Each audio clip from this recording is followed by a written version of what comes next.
Hi everyone, welcome back to Hi English Channel.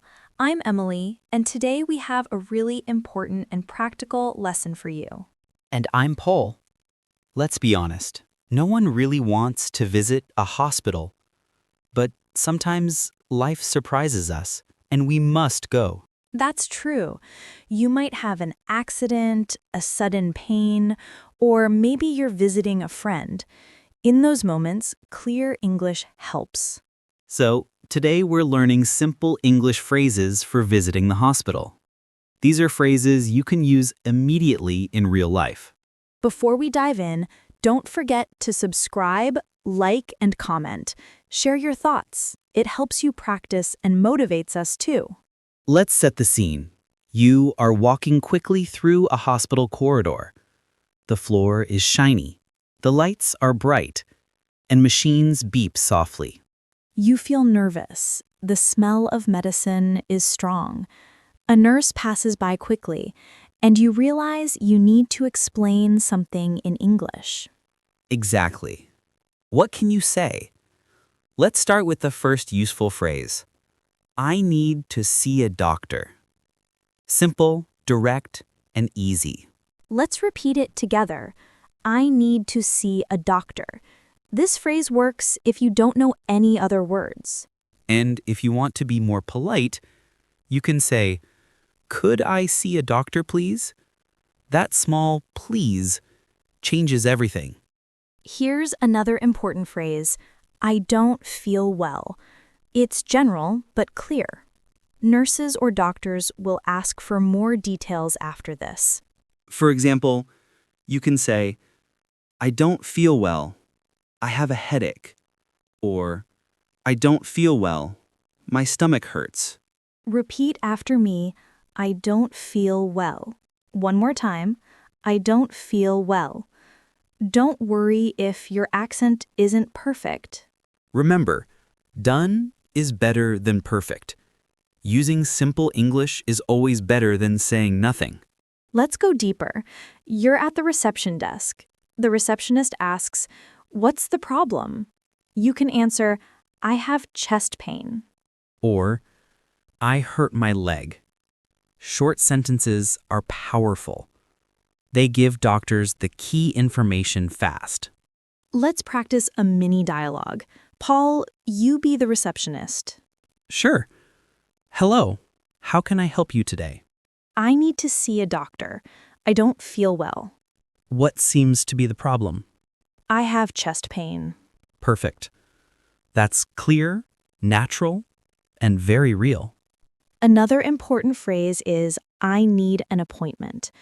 Sometimes hospitals are busy, so you must ask for a time. You can also say, can I make an appointment? Let's repeat together. Can I make an appointment? Very good. Now, let's add a cultural note. In English-speaking countries, people often use short, polite phrases in hospitals. Yes. For example, excuse me before asking a question, or thank you after receiving help. These small words make communication easier. Let's do a quick vocabulary spotlight with Charlotte section. Vocabulary 1. Appointment. Meaning, meeting with a doctor. Synonym, schedule. Example, I have an appointment tomorrow. Vocabulary 2. Prescription. Meaning, doctor's written note for medicine. Synonym, medicine order. Example, the doctor gave me a prescription. Vocabulary 3. Emergency. Meaning, serious, urgent situation. Synonym, crisis. Example, this is an emergency. Vocabulary 4. Symptoms. Meaning, signs of illness. Synonym, signals. Example, my symptoms are headache and fever. Vocabulary 5. Nurse. Meaning, person who helps the doctor. Synonym, medical helper. Example, the nurse gave me medicine. Very nice. These words are powerful. Even if you remember just one today, you're already growing. Let's continue with more phrases. When you arrive at the hospital, you can say, "Where is the emergency room?" Or, can you help me find the pharmacy? These are practical and often needed. Now, let's add a mini story. One of our students, Jesse, once traveled abroad and suddenly felt very sick. He told us later, I only remembered two phrases, I need a doctor and where is the hospital? But those two saved me. That's the point. You don't need perfect grammar. You need courage, patience, and a few useful phrases. Let's pause for practice. Everyone listening, repeat out loud, I need a doctor. Great. Now, where is the hospital? Excellent. You're doing so well. Mistakes are part of learning. Remember, motivation comes after action. The more you try, the stronger you get. Okay, Emily, let's role play again. This time, you're a patient with stomach pain. I'll be the nurse. Hello, I don't feel well. My stomach hurts.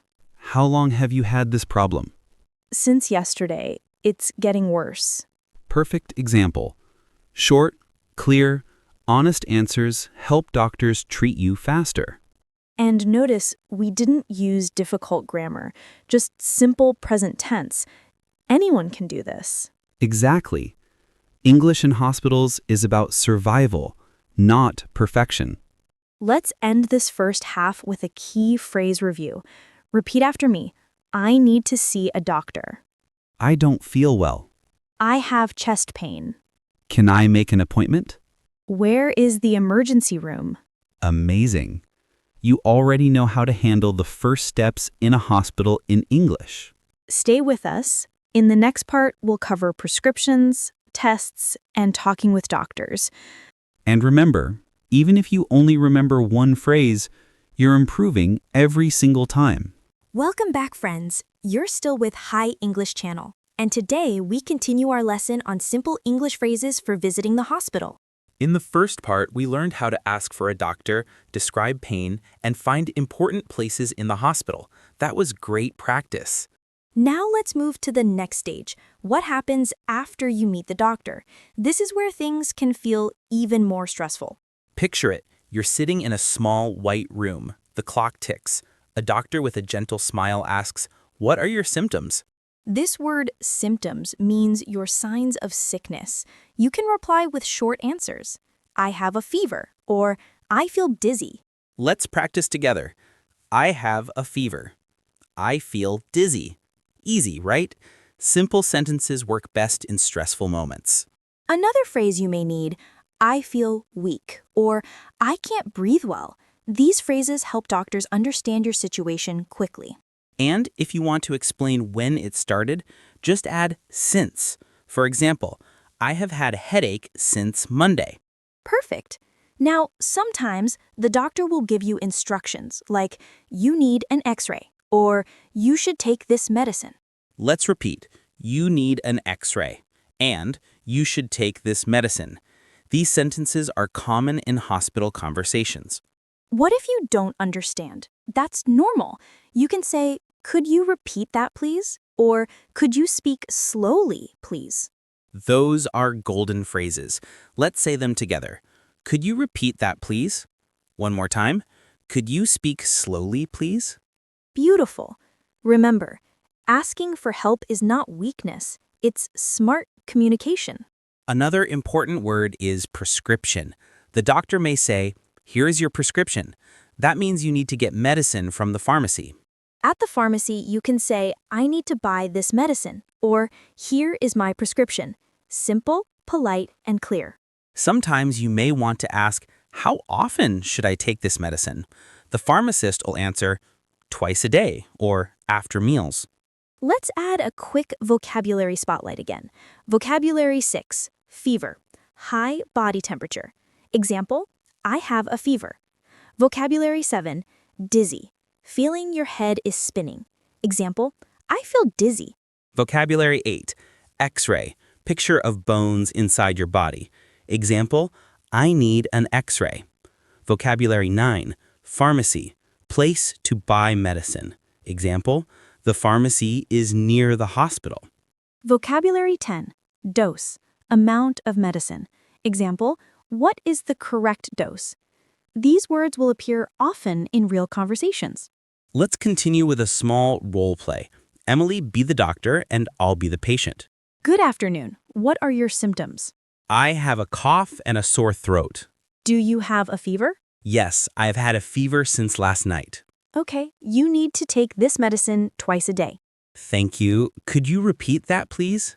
Twice a day, once in the morning, once at night. That was natural, clear, and exactly how conversations go in real hospitals. Now let's talk about emergencies. Sometimes you don't have time for long sentences. You just need fast words. For example, help, it's an emergency, or call an ambulance. These words could save lives. Repeat after us. Help, it's an emergency. Call an ambulance. Say them with energy and confidence. And if someone else is sick, you can say, he needs help, or she can't breathe. Short, strong sentences. Yes, and don't forget, kindness matters. Even in fear, simple words like please and thank you can make people respond faster. Emily, let's share a motivational story. One of our listeners, Crystal, was traveling in Canada when she fainted in a shop. Strangers helped her. She only knew one sentence, I need a doctor, but that sentence guided everything and she was safe. The lesson? Even one phrase is powerful. Never think small steps are useless. Every phrase you learn can become your bridge to safety. Now, let's have some interaction with our viewers. Everyone, repeat after me. I have a headache. Great. Now, where is the pharmacy? Excellent. And last one, could you speak slowly, please? Amazing. You're practicing, and practice makes your brain stronger each time. Let's add a cultural tip. In many English-speaking hospitals, doctors expect short, clear answers. Long stories can confuse them. Exactly.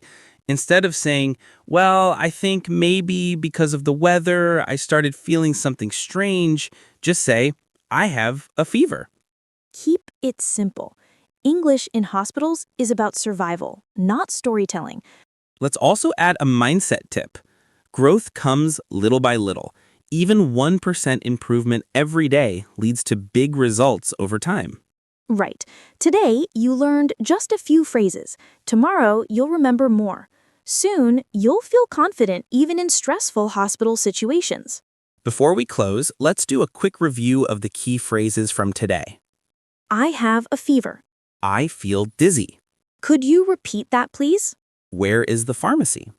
How often should I take this medicine? Call an ambulance. Wonderful. If you remember just one of these, you've already won today.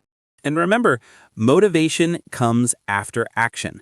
By watching, listening, and repeating, you are already building confidence. So, what about you?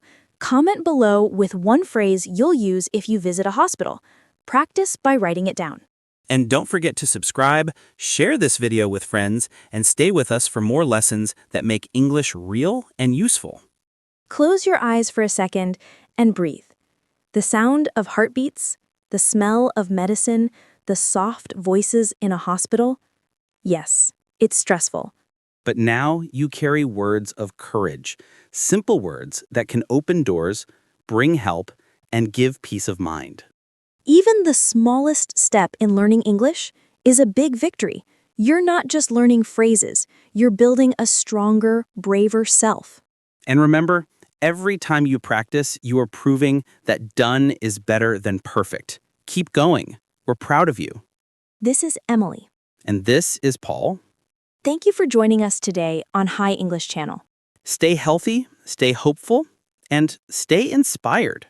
See you in the next lesson.